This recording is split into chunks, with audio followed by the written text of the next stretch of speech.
তুমি কখনো কি মনে করেছো তুমি ঠিকমতো ভালো নাও? তাহলে এই ছোট্ট গল্পটা শেষ পর্যন্ত শোনো, জীবন দেখার দৃষ্টিভঙ্গি বদলে যাবে। অনেকদিন আগের কথা, একটা গ্রামে একজন সাদাসিধে মানুষ থাকতো। প্রতিদিন সকালে সে দুটো বড় বড় হাঁড়ি নিয়ে কুয়ো থেকে জল আনতো। একটা হাঁড়ি ছিল একেবারে নিখুঁত, চকচকে শক্ত, আর একটা হাঁড়ির গায়ে ছিল ছোট্ট একটা ফাটল। সে হাঁড়ি দুটোকে একটা বাঁশের দণ্ডে বেঁধে কাঁধে নিয়ে যেত।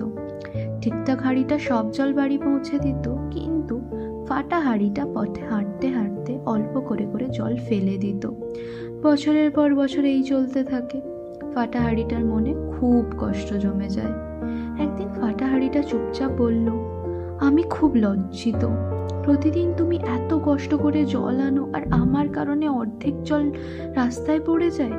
লোকটা হাসলো, মমতা ভরা চোখে তাকিয়ে বলল, কাল সকালে হাঁটতে হাঁটতে একবার রাস্তার দুপাশে ভালো করে তাকিও।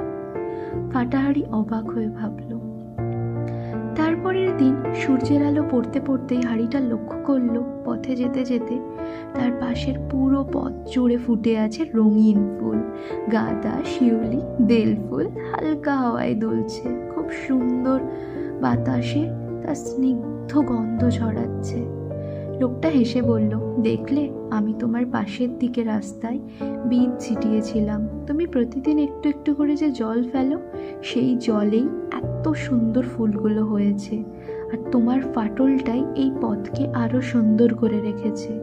ফাটা হাঁড়ি তখন বুঝলো, তার ফাটলটা কোনো ভুল না, বরং এক আশীর্বাদ। যা সে অযোগ্যতা ভাবতো, সেটাই আসলে তার শক্তি। বন্ধু, আমাদের সবার মধ্যেই কিছু না কিছু ফাটল আছে, কেউ নিখুঁত না, কিন্তু হয়তো সে ঠিক সেই ফাটলটাই কাউকে হাসি এনে দেয়, কাউকে রঙিন করে তোলে, অথবা কোনো পথকে সুন্দর করে তোলে।